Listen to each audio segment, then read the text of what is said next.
सच्ची मुच्ची बहुत गलतफहमी पाल रखी है। No MBBS batch should be allowed to move to the next level without exams. NCI. I don't believe this! असंभव! असंभव!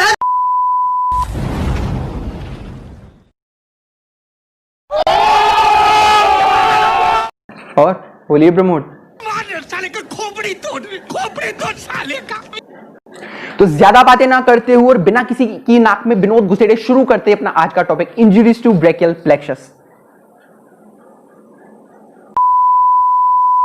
ओके, अब ठीक है, इंजरीज टू ब्रेकियल प्लेक्सस। तो फिर से शुरू ये दास्तां, ये कहानी। तो फिर से हम अपना माथा फोड़ने जा रहे अपर लिम्ब के साथ।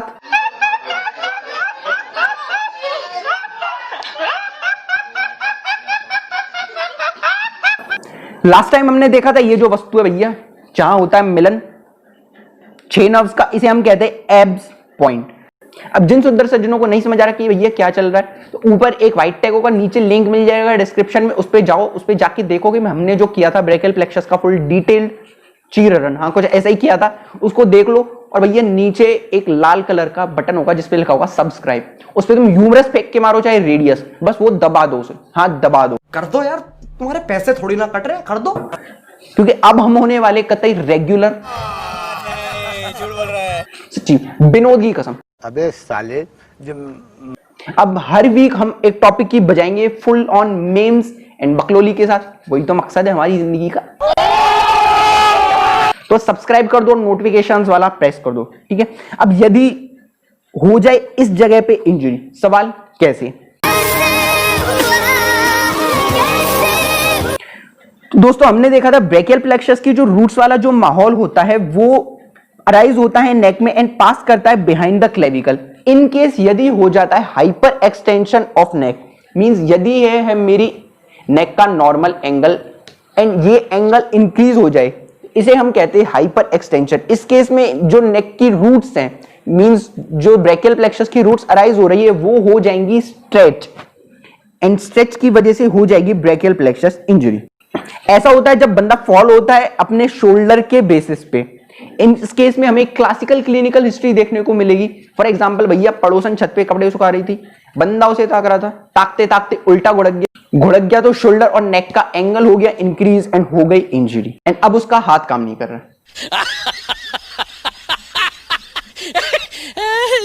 अनदर केस हो सकता है डिफिकल्ट लेबर का।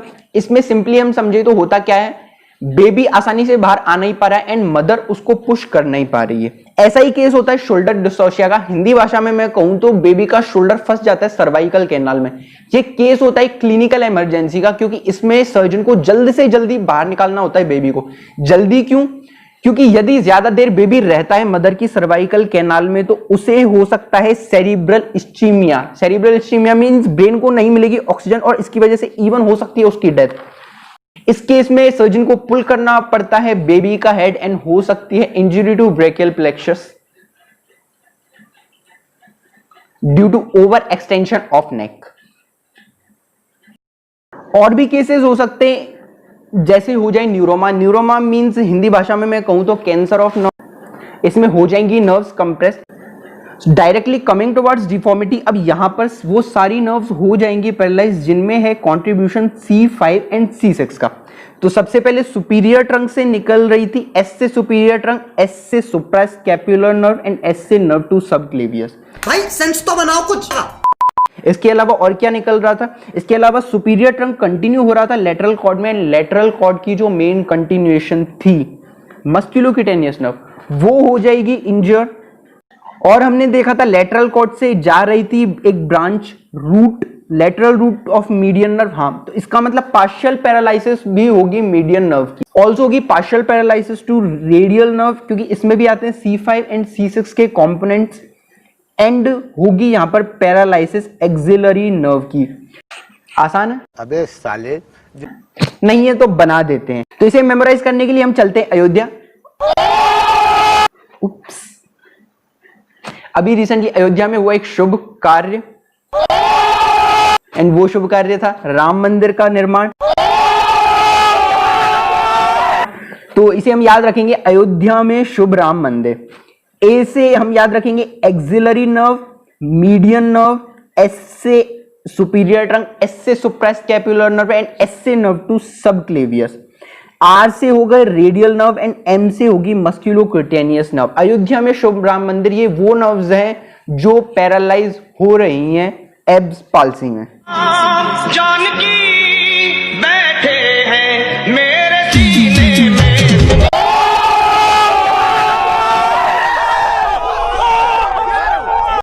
अब डिफॉर्मिटी होगी वो इस वजह से होगी क्योंकि ये नर्व्स जिन मसल्स को कर रही थी सप्लाई, अब वो मसल्स काम करना बंद कर देंगी।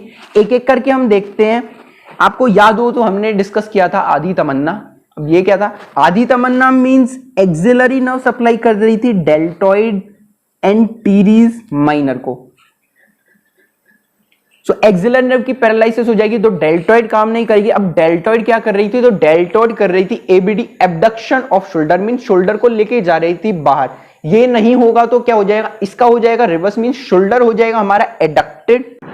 अब टीरीज माइनर का क्या रोल है? तो टीरीज माइनर सुप्रास्पाइनेटस और इंफ्रास्पाइनेटस के साथ काम करती है। अब सुप्रास्पाइनेटस और इंफ्रास्पाइनेटस के लिए हम क्या याद रखते हैं? हमने देखा था एस से होती है सुप्रास्कैपुलर नर्व, हाँ सुपीरियर ट्रंक, एस से सुपीरियर ट्रंक, एस से ही उसमें से निकली सुप्रास्कैपुलर नर्व एंड एस से ही वो सप्लाई करती है स्पाइनेटस मसल को। तो टीरीज माइनर के साथ मिलके ये दोनों मसल्स करती हैं लेटरल रोटेशन ऑफ आर्म। ये हो गया लेटरल रोटेशन ऑफ आर्म। इस बालिका में जिस चीज पर हमें ध्यान देना है वो है लेटरल रोटेशन ऑफ आर्म। तोबा तोबा तोबा, थारा मूड खराब कर दिया। क्योंकि suprascapular nerve and axillary nerve हो रही हैं पैरालाइज, तो ये मूवमेंट नहीं होगा। तो इसका क्या होगा? इसका हो जाएगा रिवर्स, मींस हो जाएगा मीडियल रोटेशन। एल्बो जॉइंट पर अब हम देखते हैं एक्शन मस्क्यूलोक्यूटेनियस नर्व का। मस्क्यूलोक्यूटेनियस नर्व एक्चुअली क्या होती है? हमने देखा था ये होती है nerve of anterior compartment of arm, means ये करेगी फ्लेक्शन एंड ऑल्सो ये कराती है सुपिनेशन। जैसे मेरा हाथ नॉर्मली है। हमने देखा था मंदिर, तो मंदिर में था मस्क्यूलोक्यूटेनियस नर्व। इसका मतलब मस्क्यूलोक्यूटेनियस नर्व की भी हो रही है पाल्सी, तो हो जाएगा जस्ट ऑपोजिट, मींस एल्बो पे हो जाएगा एक्सटेंशन एंड हैंड हो जाएगा प्रोनेटेड। सो ये है क्लिनिकल पिक्चर उस बंदे की जो भड़क गया था अपने पड़ोसन को देखते देखते। अब इसका मतलब क्या है? मैं ये कह रहा हूं कि पड़ोसनों को ना देखें, नहीं देखें, पर सावधान रहें, सुरक्षित रहें।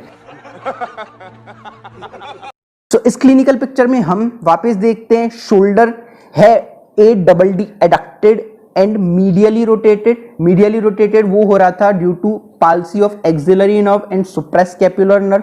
इसके बाद मस्क्यूलोक्यूटेनियस नर्व की पाल्सी की वजह से एल्बो हमें दिख रही है एक्सटेंडेड, मीन एल्बो बिल्कुल है सीधी and pronated.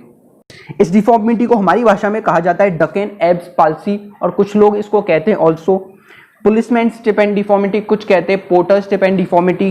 Now coming towards the important point की नर्व्स की इंजरी की वजह से ऑल्सो होता है यहाँ पे सेंसेशन लॉस। सेंसेशन लॉस हम ज्यादा डिटेल्स में ना जाते हुए सिर्फ इतना समझ लेते हैं कि सेंसेशन लॉस यहाँ पे होगा over outer part of arm. Outer part of arm इसे हम देखेंगे आगे।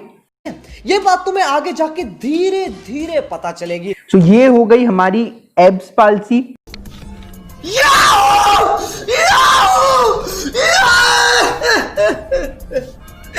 भगवान मैं तन्ने हो गया।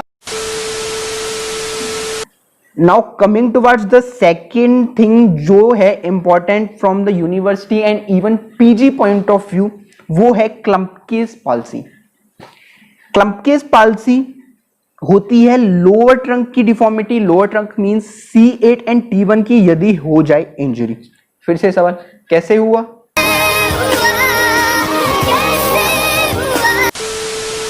कॉज ऑफ इंजरी, तो दोस्तों नेक में हाइपर एक्सटेंशन की वजह से तो हो रहा था सुपीरियर ट्रंक का लीक। अब यहां हम देख रहे हैं इंफीरियर ट्रंक को, इनकेस यदि हो जाए आर्म का ओवर एबडक्शन। ओवर एबडक्शन तो यहां हम देख सकते हैं जो इंफीरियर ट्रंक है वो हो जाएगी कंप्रेस एंड हो जाएगी क्लम्पकेस पाल्सी। अब हम देखते हैं एक romantic scene. Seriously, what the fuck are you doing?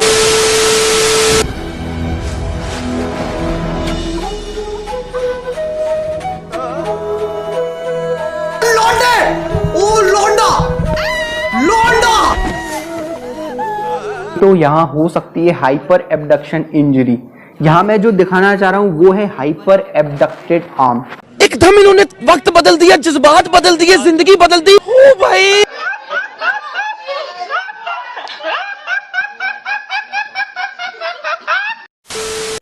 So cause हो गया sudden upward pull of arm. दोबारा देखो, सडन अपवर्ड पुल। मेरी शक्तियों का गलत इस्तेमाल किया गया होगा। ये दुनिया बहुत also there might be a birth injury. Again difficult labour का कोई केस है, हमें जल्दी निकालना है बेबी को बाहर। सर्जन ने उसे खींच लिया आर्म से। Coming towards the deformity, nerves फिर से जिनकी रूट वैल्यू होगी C8 एंड T1 वो हो जाएंगी पैरालाइज। हम दे सकते हैं C8 एंड T1 जा रही है straight to the medial cord, continue हो रही है मीडियल कॉर्ड अल्नार नर्व में। So ulnar nerve is the main thing that is affected in Klumpke's palsy. अब सिंघम तो आप सबको याद होगा। अरे हाँ भाई हाँ। तो यहाँ पे ये जो चीज दिखाना चाह रहे हैं वो है क्लॉ हैंड। ओ भाई मारो मुझे, मारो मारो मुझे, मारो मारो। नहीं ये मजाक हो रहा है, एक सेकंड यार, मजाक हो रहा है। तो आसान भाषा में हम यदि समझे तो अल्नार नर्व सप्लाई करती है लंब्राइकल्स एंड इंट्रोशियाई ऑफ हैंड। ये क्या करती है? सिंपली लंब्राइकल्स एंड इंट्रोशियाई करती है फ्लेक्शन एट मेटाकार्पोफेरेंजियल जॉइंट। आप यहां देख सकते हैं, ये है फ्लेक्शन एट मेटाकार्पोफेरेंजियल जॉइंट एंड ये कराती है एक्सटेंशन एट इंटरफेरेंजियल जॉइंट। ये है जो चीज वो करती है लंब्राइकल्स एंड इंट्रोशियाई। अब यदि हो जाएगी पैरालिसिस ऑफ अल्नार नर्व जो इनको कर रही है सप्लाई, तो हो जाएगा इसका उल्टा। उल्टा भैया मतलब उल्टा मतलब हो जाएगा एक्सटेंशन एट मेटाकार्पोफेरेंजियल जॉइंट। ये है मेटाकार्पोफेरेंजियल जॉइंट, तो इसका हो गया एक्सटेंशन एंड फ्लेक्शन हो जाएगा इंटरफेरेंजियल जॉइंट पे। तो ये आप बन जाओगे सिंघम। तो सिंघम से हमें क्या याद रखना है? Claw hand deformity. अगेन इसमें भी होगी सेंसरी लॉस। सिंपली हम क्या याद रखेंगे? सुपीरियर ट्रंक का जो लेजन था, superior trunk means abs palsy C5 C6 का जो लेजन था उसमें होता है sensation loss over the upper part of forearm and hand. ठीक है, इसका मतलब यहां पे कोई आपको पिंचो बो दे तो आपको बिल्कुल भी जरा सा भी एहसास नहीं होगा, महसूस नहीं होगा। एंड क्लम्पकेज पाल्सी में क्योंकि हो रहा था इंफीरियर ट्रंक का लीजन, तो inner aspect of forearm and hand में हो जाएगा सेंसरी लॉस। इसका मतलब यहां पे आपको कोई चूंटी काट ले तो आपको पता भी नहीं चलेगा। Now coming towards the most important thing that is Horner syndrome. Horner syndrome होता है एक क्लासिकल फीचर क्लम्पकेज पाल्सी का। अब हिंदी भाषा में मैं समझाऊं तो हमें पता है हमारी बॉडी में होते हैं पैरासिम्पैथेटिक एंड सिंपैथेटिक सिस्टम। इसमें सिंपैथेटिक सिस्टम को हम क्या कहते हैं? ये होता है हमारी बॉडी का flight and fight response and इसका ओरिजिन होता है thoracolumbar means thoracic and lumbar segments of spinal cord में से होगा ओरिजिन सिंपैथेटिक सिस्टम का। इंपॉर्टेंट हमारे लिए क्या है कि जो T1 तो T1 नर्व्स रूट्स की जब हो जाती है इंजरी तो सिंपैथेटिक सिस्टम काम करना बंद कर देता है। इसकी वजह से जो क्लिनिकल फीचर आता है वो आता है हॉर्नर सिंड्रोम का। अब भैया इमेजिन करो आपकी क्रश आपको दिख जाए किसी और बंदे के साथ, साले का खोपड़ी तोड़ साले का। आपका सिंपैथेटिक सिस्टम हो जाएगा अबे यार, आपका सिंपैथेटिक सिस्टम हो जाएगा एक्टिवेट एंड आपकी आंखें रह जाएंगी फटी की फटी। अब कोई चौमू ये ना कहे कि भैया मैं ये सब देख नहीं सकता, मैं अपनी आंखें कर लूंगा। याद रखना है सिंपैथेटिक सिस्टम जब एक्टिवेट होगा तो आपकी आंखें रह जाएंगी फटी की फटी। इसका मतलब आपका जो प्यूपिल है प्यूपिल हो जाएगा dilate and sympathetic also supply करता है हमारी आईलिड्स में, आईलिड्स हो जाएंगी एलिवेट। इसकी हो जाएगी पाल्सी तो इसका जस्ट हो जाएगा उल्टा। मींस हॉर्नर सिंड्रोम में हमें देखने को मिलेगा पार्शियल टॉसिस। पार्शियल टॉसिस क्या होती है? Drooping of eyelid means Baba Ramdev, हाँ बाबा रामदेव की तरह एक आंख आ जाएगी नीचे एंड जो प्यूपिल है वो हो जाएगा कॉन्स्ट्रिक्टेड। तो फ्रेंड्स ये था हमारा discussion injuries to brachial plexus का। हमने देखी एब्स पाल्सी, क्लम्पकेज पाल्सी। आपके पास भी कोई टॉपिक हो जिसका आप चाहें कि मैं बजाऊं तो यह कमेंट बॉक्स में नीचे लिख देना। एंड यार सब्सक्राइब बटन दबा दो, नोटिफिकेशंस ऑन कर दो क्योंकि अब ये मेम्स फन एंड स्टडी सब रेगुलरली चलेगा। आज के लिए इतना ही, मैं जाके ढूंढता हूँ विनोद को। प्यारा प्यारा शिनचैन शिनचैन प्यारा प्यारा शिनचैन शिनचैन प्यारा प्यारा पर है कितना क्यूट।